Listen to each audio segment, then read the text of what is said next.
te voy a hablar sobre Alberto Fujimori. ¿Quién fue Alberto Fujimori? Vamos a comenzar por él, ¿no? Alberto Fujimori es de padres japoneses, ¿no? De padres japoneses. Y te voy a comenzar de su historia desde un inicio, ¿no? Cómo Alberto Fujimori fue escalando en esta sociedad peruana, siendo del hijo de japoneses, cómo fue adentrándose a la vida pública y después al poder político, y cómo llega a disolver, convirtiéndose disolver el Congreso de la República, realizando un autogolpe y convirtiéndose inmediatamente en un dictador, ¿no? ¿Cómo pasa Fujimori en toda esta etapa? ¿Ya? Voy a comenzar desde cero. Sus padres. ¿Quién es? Naoyoshi Minami es su padre. Naoyoshi Minami es, digamos, un japonés que llega al Perú a inicio de 1930, digamos, para iniciar una nueva vida en el Perú. ¿Por qué? Porque en Japón, digamos, estaba viviendo una crisis y muchos japoneses deciden migrar. Y como nosotros conectamos con Japón por el Océano Pacífico, muchos japoneses en esa conexión con el Océano Pacífico, llegan muchos japoneses al Perú, ¿no? Uno de ellos, Naoyoshi Minami, ¿no?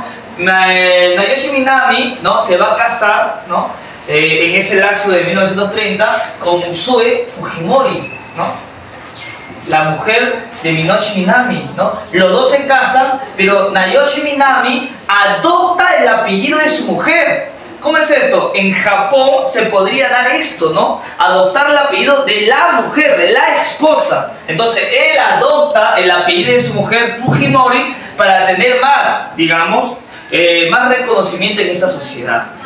Porque la familia de Mutsue Fujimori ya tenía más presencia en el Perú que él mismo, ¿no es cierto? Y él necesitaba adentrarse a esta sociedad para que él era nuevo. Entonces adopta el apellido de su mujer y de ese momento es Naoyoshi Fujimori. No sé si me estoy dejando entender, ¿no? Él, sus hijos, ¿no? Sus primeros hijos van a nacer en esa temprana, a mediados de 1930, 35, el 36 nace su primera hija, una mujer, Juana, y su segundo hijo, un varón, ¿no? Alberto lo llama, ¿no? Como tú te das cuenta, ellos están adoptando nombres que españolizados, ¿no? Nombres españolizados, Juana y Alberto, ¿no? Y los dos de apellido Fujimori, adoptando el apellido de ¿quién? De la madre, ¿no? Los dos Fujimori. Ahora, la familia Fujimori está viviendo, digamos, una situación crítica. ¿Por qué? Porque está viviendo en una situación de pobreza, ¿no? En esa situación de pobreza que ellos viven, el padre de Fujimori decide emprender algo. Decide emprender y abrir un negocio de vulcanizadores. Este negocio de vulcanizadores era un negocio en el cual el padre de Fujimori, en esta obsesión de los japoneses por observar detalladamente las cosas, aprende a arreglar neumáticos, aprende a arreglar llantas, ¿no? Al arreglar llantas, él arma un negocio de vulcanizadores. Y de cierta manera le va yendo bien a su padre de Fujimori. Pero va a pasar algo en el contexto mundial. Va a pasar que se va a dar el estallido de ¿qué? La Segunda Guerra Mundial. Y cuando se da la Segunda Guerra Mundial, escúchame bien, Japón va a apoyar a un grupo de personas que habían iniciado la Guerra Mundial, la Segunda Guerra Mundial. ¿Quién es? ¿A quién apoya Japón, papi? ¿A quién? Principalmente Alemania. ¿Pero Alemania qué? Alemania nazi. Nazi. Japón apoya a la Alemania nazi, liderado por Adolf Hitler, apoya a la Alemania nazi, y a partir de ahí el mundo, especialmente Estados Unidos, ¿no? Descarta, elimina el apoyo a Japón. Mucho de esto va a ser más perjudicial cuando Japón realice el ataque de ¿qué? ¿El ataque de qué? A Pearl Harbor. Cuando Japón realice el ataque a Pearl Harbor, el mundo que está aliado con Estados Unidos y está aliado a Inglaterra va a comenzar a odiar ¿a quiénes? ¿A quiénes van a comenzar a odiar? A los japoneses. Y el Perú en ese momento había dado su apoyo en la Segunda Guerra Mundial a Japón. Escucha, el Perú había dado su apoyo a Japón. El presidente Prado había dado su apoyo a Japón. Y cuando se da el hecho de Pearl Harbor, va a capturar a muchos japoneses dentro del Perú, van a capturar a muchos japoneses y lo van a enviar. el presidente Prado a muchos japoneses va a enviar a Estados Unidos a campos de concentración. Incluso muchos japoneses en el Perú fueron maltratados, fueron quitados sus propiedades, su territorio, todo. Mira, en el contexto de esa Segunda Guerra Mundial, los japoneses van a sufrir una fuerte violencia por parte de ellos. Y uno de ellos que va a sufrir la violencia es el padre de Alberto Fujimori. El padre de Alberto Fujimori le van a quitar su volcanizadora, le quitan la volcanizadora y le dan dos opciones: irse a su país o migrar o desaparecer de donde él estaba viviendo. Él decide ser lo segundo. Se va del lugar de origen, se va a su lugar de origen y se refugia en alejado de Lima, en una casa, en una chacra, ¿no? Hace una cabañita y ahí van a comenzar a vivir desde cero. Él tiene miedo de algo, de que si emprende algo, tiene miedo de que lo quiten, ¿no? Su padre Alberto Fujimori. Por lo tanto, emprende un negocio que digamos que no maneja espacio y no maneja cosas, digamos, muy caras. Él va, a partir de ahí va a vender flores. Escucha bien, el padre de Alberto Fujimori va a comenzar a vender flores. Pero en el lugar donde él vendía flores, nadie compraba flores. ¿Por qué? Porque vivía en un descampado. ¿Quién diablos quiere flores en un descampado? Por lo tanto, él hace algo, ¿no? Él se muda a un espacio, un lugar, digamos, un poco apartado, pero casi cerca a las personas de clase media alta. En ese espacio donde él se muda de las personas de clase media alta, ahí sí las personas sí adquirían flores. Por lo tanto, arma su florería. Después de lo sucedido con los japoneses, él arma su florería. ¿Y quién era el que repartía esas flores? Era su hijo Alberto Fujimori. Su hijo Alberto Fujimori, ya ven, digamos, con un perfil a su hijo Alberto Fujimori. Su hijo Alberto Fujimori era un niño, digamos, muy centrado en lo académico, muy centrado en lo académico. O sea, el chibolo desde muy temprana edad, ¿no?, se preocupaba por sus estudios. Tanto es así que su hermana mayor cuenta, de que en vez de jugar con sus compañeritos o con sus amigos fuera de la casa, lo que hacía el chibolo era refugiarse en los libros, especialmente en los libros de matemática. Él es obsesionado por las matemáticas. Alberto Fujimori era un obsesionado por la matemática. Y va a pasar lo siguiente. Él en la secundaria va a ingresar al colegio Alfonso Ugarte, ¿no?, un colegio emblemático en Lima, ¿no? Va a empezar a estudiar Alfonso Ugarte y va a ser uno de los primeros estudiantes de todo el colegio. O sea, él es el más destacadito de todo el colegio. Él, y así como tenía altas notas académicas, ingresa a la Universidad Nacional Agraria de La Molina a estudiar, ¿qué? Ingeniería agrónoma. Yo te voy a decir por qué estudia ingeniería agrónoma. Alberto Fujimori estudia ingeniería agrónoma porque su papá, te dije, ¿no?, había, digamos, comprado una pequeña parcela de tierra un poco alejado digamos, de la ciudad, digamos, pudiente de Lima. Esa parcela tenía hartos espacios para hacer chacra. Entonces, como su papá no tenía esos conocimientos, ¿no?, de cultivo, él quiere estudiar ingeniería agrónoma. ¿Para qué? Para aprovechar y potenciar ese terreno y él mismo hacer las flores o él mismo hacer su producto para que después lo venda. O sea, Alberto Fujimori estaba pensando en todo momento en activarse como ingeniero agrónomo. ¿Para qué? Para aprovechar ese terreno que él tenía como de su padre. Entonces, estudia ingeniería agrónoma y también destaca como uno de los grandes, digamos, estudiantes de esa carrera, ¿no? Al destacar académicamente como estudiante universitario también, ¿no?, va a tener, digamos, un cierto reconocimiento. Va a ser profesor catedrático a temprana edad. Escucha bien, va a ser profesor catedrático a temprana edad. ¿Por qué? Porque tenía un cierto nivel en un curso específico, en las matemáticas. Alberto Fujimori es profesor universitario de la Agraria de La Molina enseñando matemáticas. Su obsesión era las matemáticas, como le dije, ¿no? Su obsesión era las matemáticas. Entonces, comienza a ser profesor catedrático en la Universidad Nacional de la Agraria. Ahora pasa lo siguiente. En su vida como estudiante, por primera vez tiene, digamos, una aparición pública, Alberto Fujimori.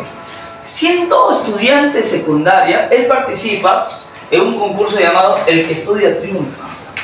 Este concurso fue organizado por una radio local de Lima, ¿no?, y donde muchos chibolos de distintos colegios van a participar en El que estudia triunfa. Y como Alberto Fujimori ¿no? Era, digamos, uno de los más destacados de su colegio, participa en este concurso El que estudia triunfa. Llegando a la final del concurso, no sabe lo que pasó. Va a perder por una pregunta que le realizan y él no sabe responder. Y al no responderlo pierde, pero queda en un segundo lugar. Es su primera aparición pública, desde muy temprano, ¿no? Desde muy chibolo. Entonces, como ya sabemos que es un destacado académico, bueno, que le gustan los estudios, ¿no?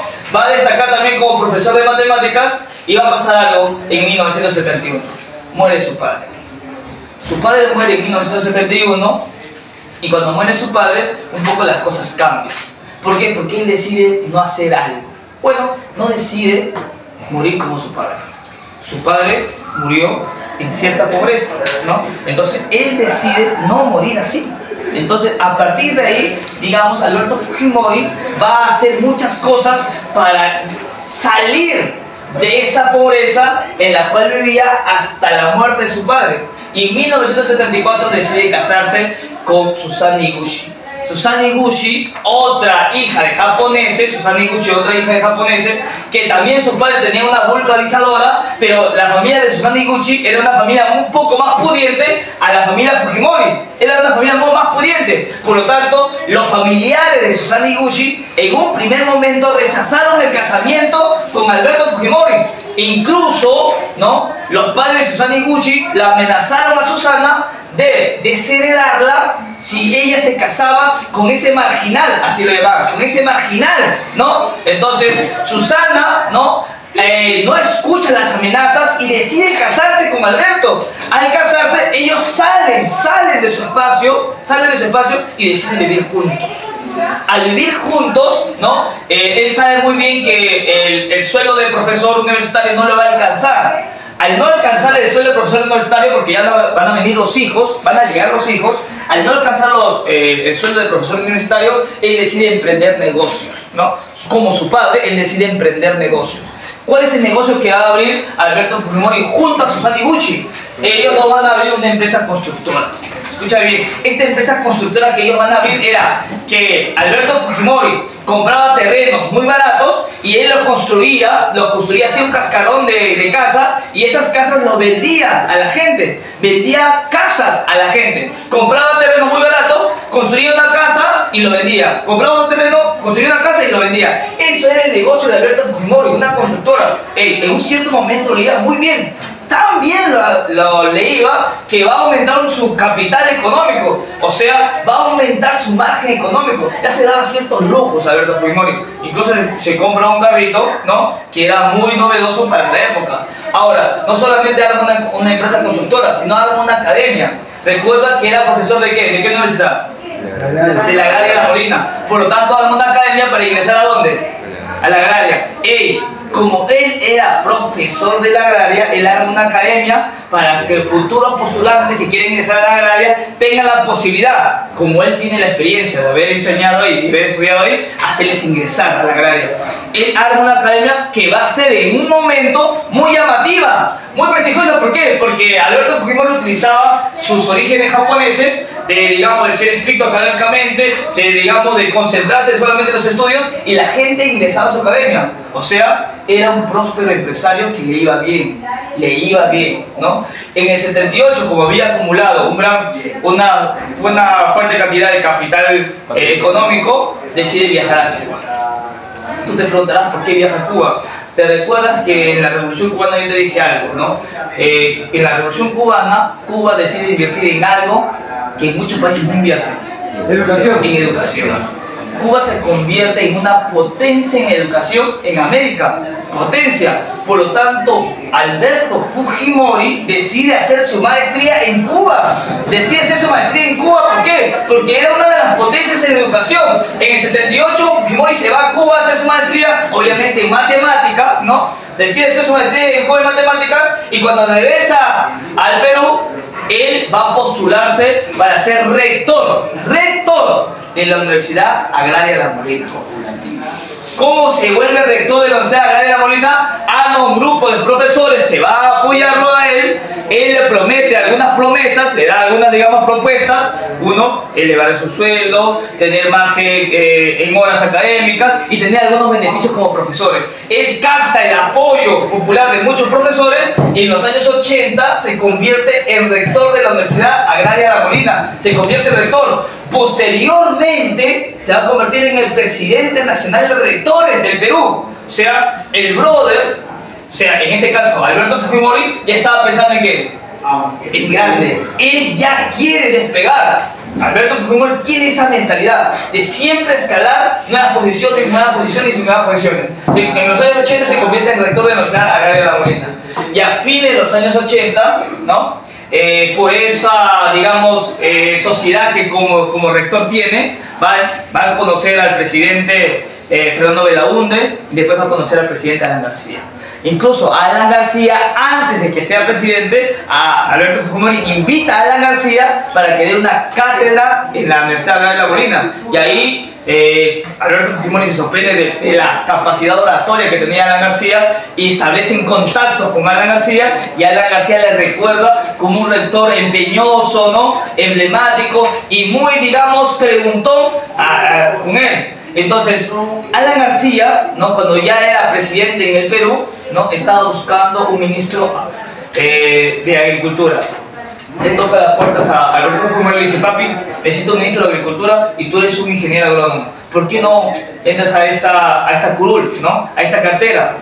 Alberto Fujimori rechaza ser ministro de Agricultura. ¿Por qué? Porque Alberto Fujimori la tenía muy clara. Si yo ingreso como ministro de Agricultura en este gobierno que está iniciándose la hiperinflación, ya mi vida política, ¿qué va a pasar ahí? Va a acabar. Si yo ingreso a este gobierno, mi vida política acaba en ese momento, lo acaba. ¿Por qué? Porque yo voy a ser el ministro ¿de quién? De un gobierno que entró, le dejó al Perú en total, ¿qué? En total crisis. Por eso él no acepta ser ministro de Agricultura de Alan García.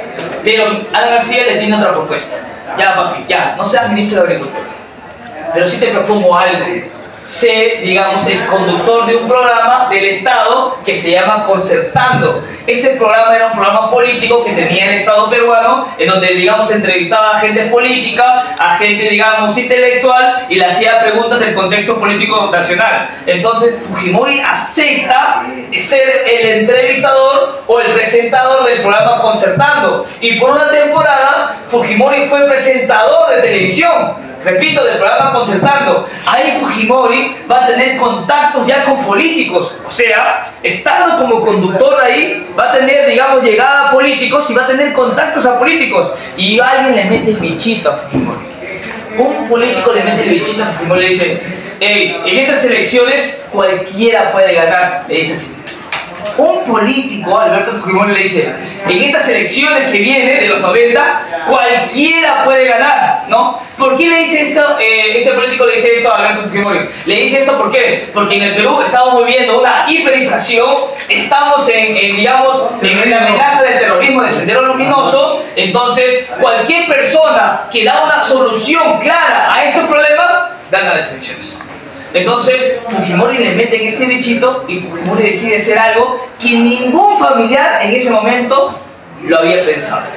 Alberto Fujimori, a finales e inicios de los años 90, decide hacer algo. Decide postularse a la presidencia de la República.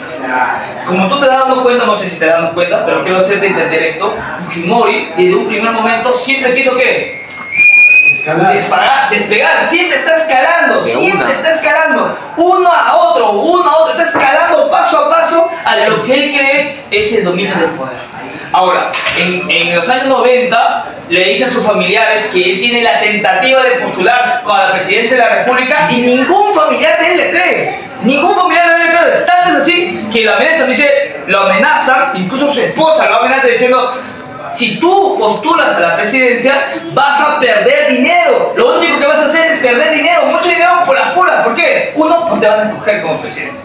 Nadie te va a escoger como presidente por tus orígenes. Le dice así su esposa. Y Alberto Fujimori dice: yo no quiero ser presidente. Yo estoy postulando para ser presidente, pero yo sé que no voy a ganar. Yo solamente quiero ser, dice, yo quiero solamente ser senador, dice Alberto Fujimori. Y los senadores en el Perú ganaban muy bien.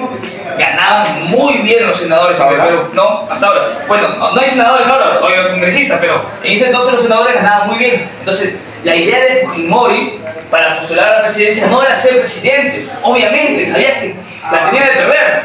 Lo que solamente su deseo de Fujimori era solamente ser ¿qué? Senador. Por lo tanto, hace un cascarón como partido político. O sea, como él sabía que no iba a ganar, mete a cualquier cosa, cualquier persona va a entrar a su partido político sin ideas, sin planes, sin nada. Él arma un partido político sin ninguna idea política, sin ni un plan político. Eso es lo que te quiero decir. Porque, repito, él no pensaba ser presidente, él solamente quería ser un senador. Entonces, ¿en qué contexto se encuentra ahí el Perú? En el contexto de los años 90. ¿Y cuál era el contexto de los años 90 en el Perú? El Perú estaba en una en una hiperinflación que nos estaba dejando el gobierno de ¿quién? De Alan García. Los precios estaban hasta el cielo, y el gobierno de Alan García estaba entrando en una mediocridad total. Después, la amenaza de Sendero ¿qué? De Sendero Luminoso, que ya llevaba 10 años en una guerra ¿con quién? Con el Estado. Sendero Luminoso tenía 10 años haciendo una guerra en el Estado. Entonces esto lo encontramos en los años 90. ¿Quién más encontramos en los años 90? Un líder. ¿Quién era el líder en los años 90? Mario Vargas Llosa. Mario Vargas Llosa era el líder, o sea, el líder del cambio político en el Perú en los años 90. Todo el mundo creía, bueno, todo el Perú creía que él iba a ser el nuevo presidente del Perú. ¿Por qué? Porque él representaba, como él decía, el cambio del rostro peruano, ¿no? Él primero armó un movimiento, el Movimiento Libertad. Este Movimiento Libertad se crea cuando Alan García estatiza ¿qué? Estatiza los bancos, ¿te acuerdas, no? Cuando Alan García estatiza los bancos, se crea el Movimiento Libertad, liderado por Mario Vargas Llosa. Mario Vargas Llosa, alguien le dice a Mario Vargas Llosa que él tiene que postularse a la presidencia de la República, y Mario Vargas Llosa no hace caso. Mario Vargas Llosa creó un nuevo partido. El partido de Mario Vargas Llosa se llama FREDEMO. ¿Qué significa FREDEMO? Frente Democrático. ¿Ya? FREDEMO, Frente Democrático. Pero él crea aliándose a partidos antiguos, aliándose a partidos tradicionales. ¿Cuáles eran los partidos tradicionales que Mario Vargas Llosa se va a unir? PPC y Acción Popular. PPC es Partido Popular Cristiano y Acción Popular liderado por Belaúnde Terry. O sea, Mario Vargas Llosa quiere iniciar su vida política queriéndole cambiar el rostro del país, pero se une a partidos tradicionales que ya tenían cierto poder en el Perú. Repito, el Partido Popular Cristiano y la Acción Popular. Incluso Acción Popular que había gobernado el Perú. Y Acción Popular es el que inició la inflación en el Perú, ¿te acuerdas? La página 2. Claro, no, con el fenómeno del niño. Con el fenómeno del niño ya se inicia la inflación y lo había iniciado Acción Popular. Entonces, la gente le reclama a Mario, ¿por qué no ya no está yendo solo y por qué se tiene que unir a partidos tradicionales? Mario Vargas Llosa lo hace porque necesita gente que ya tiene una cierta experiencia en el gobierno y él cree que estos dos partidos son los más decentes en el Perú, por eso se une a ellos, ¿no? Mario Vargas Llosa se va a unir a ellos. En cambio, ¿qué estaba pasando en el lado de Fujimori? Fujimori necesita un apoyo electoral y como nadie lo conoce, Fujimori tiene una estrategia. Repito, él es matemático y los matemáticos juegan mucho con la lógica, juegan mucho con las estadísticas, matemáticos. Fujimori dice, yo tengo algo que me va a hacer ganar. Si yo me voy a un grupo que nadie se está dando cuenta que existe, ese grupo me va a hacer ganar. ¿A con quiénes se va Alberto Fujimori? Se va al movimiento evangélico. El movimiento evangélico en el Perú había crecido bastante, el movimiento evangélico del Perú había crecido bastante, y Alberto Fujimori ve en esos evangélicos un buen grupo electoral que puede votar por él y le puede dar algo, ser senador en el Perú. Repito, él no quiere ganar, sabe que no va a ganar, pero ese bolso electoral que son los evangélicos le va a dar una cierta prioridad en la palestra electoral. Entonces Fujimori se une al movimiento evangélico. ¿Quién lo va a unir a ese movimiento evangélico? Un tal Carlos García. Carlos García es el presidente del movimiento evangélico en el Perú. Entonces este señor Carlos García va a apoyar la candidatura de Alberto Fujimori y se crea el partido. ¿Cómo se va a llamar el partido de Alberto Fujimori? Cambio 90. Con una frase típica que él lo lanzaba en cada momento. ¿Cuál es la frase típica de Alberto Fujimori? Honradez, tecnología y trabajo. Eso era, digamos, la frase típica que lanzaba Alberto Fujimori constantemente: honradez, tecnología y trabajo. Cuando Alberto Fujimori estaba lanzando por primera vez su partido político, repito, sin ideas, sin un plan político, porque repito, él no se creía que tenía la capacidad de ganar, pero va a pasar algo. En 1980, Mario Vargas Llosa, con el apoyo de las grandes empresas en el Perú, va a iniciar su campaña política. Al iniciar su campaña política, Mario Vargas Llosa inicia su campaña política con spots publicitarios. Un spot publicitario no es barato, un spot publicitario cuesta muy caro. Y más que nada en la televisión cuesta demasiado caro. Pero él va a iniciar su spot publicitario, Mario Vargas Llosa, un spot publicitario que va a ridiculizar a los peruanos. Su frase de campaña de Alberto Fujimori es honradez, tecnología y trabajo. Hasta ese momento, repito, nadie lo conocía. Solamente quienes lo conocían eran los evangélicos que estaban apoyando su partido político Cambio 90, ¿no? Y en el 89 hace algo muy mal el FREDEMO, sus spots publicitarios. Escucha bien, un spot publicitario cuesta demasiado dinero para hacerlo público. Un spot publicitario en un canal de televisión cuesta mucho. Por lo tanto, el único que hacía campañas a través de spots publicitarios en la televisión era Mario Vargas Llosa. ¿Por qué Mario Vargas Llosa sí estaba haciendo spots publicitarios en la televisión? Porque él tenía el capital y muchas grandes empresas le estaban apoyando su partido político. Pero hace un mal spot publicitario. Hace un spot publicitario de un mono en la cual está representando a los políticos del Perú, y a este mono lo ven como corrupto, como torpe. Incluso en un escritorio el mono se comienza a cagar. Sí, comienza a lanzar sus excrementos, ¿no? En pleno spot publicitario. O sea, y ese spot publicitario va a ser público a nivel nacional. Y esto va a generar una gran polémica en el FREDEMO. ¿Por qué va a generar una gran polémica en el FREDEMO? Porque Alan García va a utilizar esto como campaña anti Mario Vargas Llosa. Escucha bien, Alan García era uno de los principales enemigos de Mario Vargas Llosa. Por lo tanto, Alan García va a lanzar su campaña anti Mario Vargas Llosa. ¿Por qué Alan García está en contra de Mario Vargas Llosa? Porque Mario Vargas Llosa era su principal crítico de Alan García, por lo que había hecho en la estatización de la banca. Entonces, Alan García aprovecha la publicidad del Estado para hablar mal de lo que estaba haciendo Mario Vargas Llosa en la campaña política. Y se da un gran contexto internacional en ese momento. En 1989 cae el muro de Berlín. Y tú ya sabes lo que pasa cuando cae el muro de Berlín. Cuando cae el muro de Berlín, se acaba. ¿Qué se acaba? El comunismo. El comunismo en el mundo. Se acaba la URSS. La URSS cae. Al caer la URSS, se da el fin del socialismo real. Por lo tanto, con este hecho histórico, Mario Vargas Llosa va a proponer una alternativa a la salida del socialismo, a la salida del comunismo. ¿Cuál es la alternativa que va a proponer Mario Vargas Llosa con el FREDEMO? Un ajuste estructural de la economía. Porque para Mario Vargas Llosa, el gran error del Perú es que el Estado, escucha bien, el Estado se entromete en la economía. El gran error del Perú, dice Mario Vargas Llosa, es que el Estado se metió en la economía. Y como el Estado no sabe nada de economía, estamos como estamos. Producto de que el Estado se metió en la economía, entramos a una hiperinflación. Y la propuesta de Mario Vargas Llosa es que el Estado salga de la economía y solamente el Estado vele por las actividades sociales.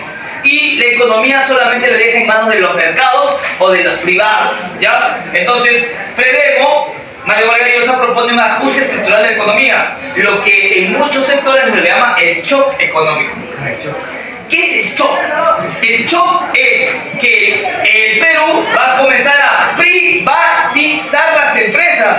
¿Qué es la privatización de las empresas? El Perú tenía 70 y tantas empresas estatales que el Perú lo manejaba mal que bien, pero lo manejaba, ¿no? Y lo que propone FREDEMO, lo que propone Mario Vargas Llosa es que el Estado no debe administrar absolutamente nada. Y esas empresas que son del Estado deben ser vendidas ¿a quiénes? A los privados. Y al ser vendidas a los privados, a esto lo van a llamar un shock económico.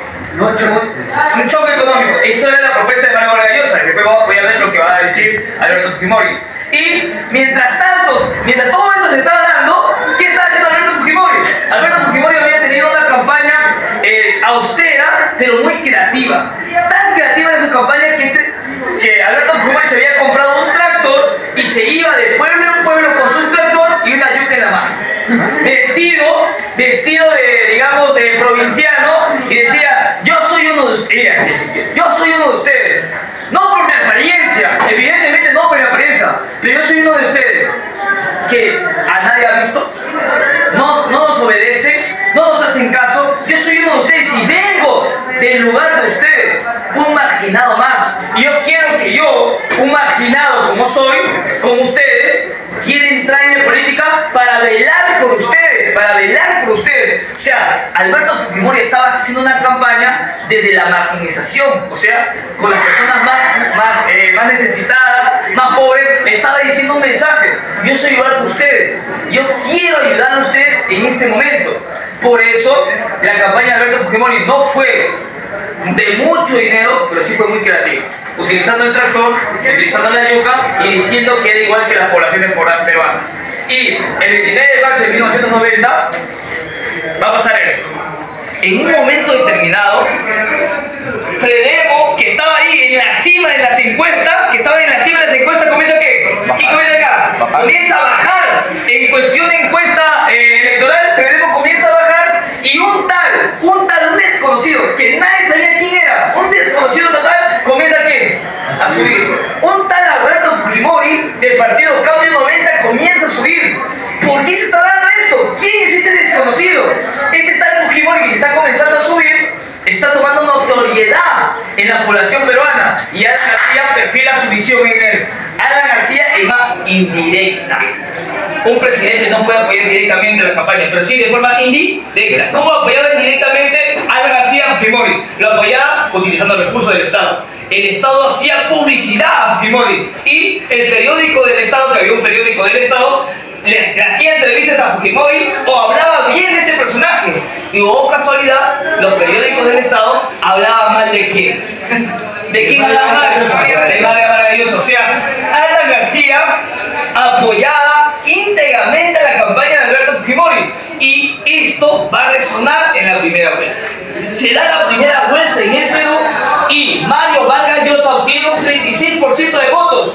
Esto hace que no llegue al 50%. Al no llegar al 50% presidente de la primera vuelta, ¿qué sucede? Segunda vuelta. Se da la segunda vuelta. Entonces, Mario Vargas Llosa llega solamente a un 36% de votos. Fujimori, un desconocido total, llega a un 25%. Él ni lo creía. Él ni lo creía que había llegado a segunda vuelta. Fujimori 25%. Alba Castro llega a un 20% con el APRA y toda la izquierda, porque había 3 partidos de izquierda que estaban postulando en ese momento, llega solamente a un 10%. O sea, ¿quiénes solamente van a segunda vuelta? Mario Vargas Llosa y ¿qué? Fujimori. Pero en ese momento Mario Vargas Llosa dice: papi, estoy frito. ¿Por qué? Uno, mis enemigos han llegado a una buena intención de voto. ¿Quiénes eran los enemigos de Mario Vargas Llosa? Uno, el APRA, que tenía el 20% de voto, y todo el APRA, ¿por quién iba a votar? ¿Por Mario Vargas Llosa o por Fujimori? Y ahí tiene, ¿cuánto tiene ahí Fujimori? 45. Y izquierda, 10%. Y toda la gente de izquierda estaba en contra de quién? De Mario Vargas Llosa. ¿Ahí cuánta intención de voto tiene? ¿Y cuánto tiene? 55. Entonces, ¿quién ya de hecho es que va a ganar la segunda vuelta? ¿Quién es de hecho que va a ganar la segunda vuelta? Alberto Fujimori. Y Alberto Fujimori, como usted sabe que el APRA la va a apoyar y la izquierda la va a apoyar, ahí por primera vez se manda a hacer un equipo de asesores. Mira lo que estoy contando, ¿ah? Fujimori no tenía ni asesores políticos, no tenía nadie, solamente tenía 4 personas evangélicas que lo apoyaban nada más. Y como él llega a la segunda vuelta, por primera vez hace su ¿qué? Su plan de gobierno. ¿Y quién va a hacer su plan de gobierno de Alberto Fujimori? Oh, casualidad, la gente que asesoraba a Alan García. La gente que asesoraba a Alan García va a hacer su plan de gobierno de Alberto Fujimori. Papi, recién en la segunda vuelta Fujimori hace su plan de gobierno porque no sabía que iba a llegar a estas instancias. Como hacen su plan de gobierno Alberto Fujimori, Mario Vargas Llosa, como sabe muy bien que muy posible que va a perder la segunda vuelta, él decide retirarse y renunciar a la segunda vuelta. Como él decide renunciar a la segunda vuelta, Mario Vargas Llosa va a intentar negociar algo con Alberto Fujimori para que, como él, como nuevo presidente, adopte algunas ideas que él tenía para el Perú. Este intento de negociación no se va a dar. No se da ese intento de negociación, entonces la segunda vuelta va. Como la segunda vuelta va a llegar un personaje en la vida de Alberto Fujimori, un tal Vladimiro Montesinos. Te voy a contar rápidamente quién es este personaje. Vladimiro Montesinos va a llegar invitado por un sociólogo, Francisco Loaiza. Francisco Loaiza era un asesor de Alberto Fujimori, y Francisco Loaiza tenía un contacto de un abogado que era muy bravo. ¿Por qué era muy bravo este abogado? Porque dejaba libres a muchos narcotraficantes. Él había hecho que muchos narcotraficantes en el Perú sean libres de polvo y paja porque tenía contactos en el Poder Judicial. Él tenía muchos contactos en el Poder Judicial. ¿Y por qué él no tenía contactos en el Poder Judicial? Porque él había sido un ex miembro del Ejército del Perú. Siendo miembro del Ejército del Perú, Vladimiro Montesinos, él enviaba documentos, documentos netamente del Estado para Estados Unidos. Eso hace que él lo voten del ejército y él se escape, se fugue, pero después regresa al Perú como abogado y libera a muchos narcotraficantes porque tenía muchos contactos y se hace una fama como abogado. Además, va a liberar a muchos militares del caso Callara. El caso Callara, no sé si recordarás tú, que te conté la vez pasada, el caso Callara era uno de los primeros atentados que hacen las Fuerzas Armadas al pueblo, ¿no es cierto? Entonces, él va a liberar a muchos parte del miembro de asesoría de Alberto Fujimori. Vladimiro Montesinos en un primer momento no estaba muy cercano a Alberto Fujimori. Incluso Alberto Fujimori lo estaba alejando de él. ¿Estaba alejando por qué? Por eso. Lo estaba alejando. Él estaba alejando a Vladimiro Montesinos. Pero va a llegar un momento en que la televisión saca algo en contra de Alberto Fujimori. ¿Qué saca la televisión? La televisión saca que Alberto Fujimori estaba invadiendo impuestos o no estaba pagando impuestos por su empresa ¿de qué? Por su empresa constructora. Además decía que mucha gente se veía engañada por su empresa constructora. Mucha gente estaba reclamando a Alberto Fujimori de que estaba vendiendo casas así, casuchas de casa a un buen precio. Por lo tanto, Alberto Fujimori necesita un abogado. ¿Y quién va a ser el abogado de Alberto Fujimori? Vladimiro. Ahí el contacto con Vladimiro se va a hacer muy fuerte y Vladimiro lo va a librar de eso, y ahí el contacto Vladimiro y Alberto Fujimori se vuelve más fuerte. Va a pasar lo siguiente, se va entre Mario Vargas Llosa y Fujimori por primera vez en la historia del Perú. Se va a dar el primer debate presidencial. Escucha bien, por primera vez en la historia del Perú se va a dar el primer debate presidencial. El primer debate presidencial va a ser entre Mario Vargas Llosa y Fujimori. Oye, en ese debate presidencial se van a decir de todo, se van a decir de todo, se van a sacar sus anticuchos, cada uno, se van a decir de todo. Pero el que mejor preparado estaba, así evidentemente, el que mejor preparado estaba, el que sacaba las ideas, pero muy buenas, era evidente Mario Vargas Llosa. Además, Mario Vargas Llosa tiene algo muy fuerte, el intelecto, ¿no? En cambio, Fujimori repetía constantemente algo en casi todo el debate: no shock. Él acusaba a Mario Vargas Llosa que va a hacer el shock económico. Decía, tú vas a hacer el shock económico, tú vas a hacer el shock económico, y eso va a llevar a una crisis al Perú, tú vas a hacer el shock económico. Y él decía, yo no shock, repetía constantemente el no shock. En cambio, Mario Vargas Llosa decía, no, el shock lo estamos viviendo. Mario Vargas dice, el shock lo estamos viviendo ahora. El shock lo ha provocado Alan García y lo estamos viviendo ahora. Yo lo que voy a hacer, dice Mario Vargas Llosa, un cambio estructural económico, pero con justicia social. Eso dice Mario Vargas Llosa, ¿no? En cambio, Fujimori dice, no, tú vas a hacer el shock. Y además, tú vas a hacer el shock y eres apoyado, ¿por qué? Por partidos corruptos, por el PPC y Acción Popular, por partidos corruptos. O sea, Mario Vargas Llosa, ¿qué me estás diciendo tú de que vas a limpiar la cara al Perú si estás con partidos tradicionales que ya ensuciaron todo el Perú? Y Mario Vargas Llosa le responde, estaré con esos partidos tradicionales, pero yo no estoy con un partido que ha llevado a la inmundicia al Perú. Tú estás con el gobierno de Alan García, le dice Mario Vargas Llosa a Fujimori, y ahí se va a un dimis y direte, ¿no? Al final del debate, esto es característico, al final del debate, Alberto Fujimori saca un periódico, el periódico Ojo, y saca un titular y dice, miren este periódico Ojo que apoya a ese señor Mario Vargas Llosa, y dice en este periódico, ganó por el debate de gran medida Mario Vargas Llosa. Y él dice, ¿cómo alguien puede sacar un titular de que él ganó el debate, el señor Mario Vargas Llosa ganó el debate, si el debate todavía se está dando? ¿Cómo un periódico saca una primera plana que alguien ganó un debate si el debate todavía se da? Y ahí mucha gente dice, entonces ¿quién está controlando los medios? Los medios a quién están favoreciendo. Ese debate fue un poco perjudicial para Mara Grandiosa y ¡pam! Fujimori le da como que una estocada final. El 19 de junio de 1990 se dan las elecciones para tener la segunda vuelta. ¿Quién gana? ¿Quién gana? Fujimori se convierte en el presidente del Perú. Fujimori se convierte en el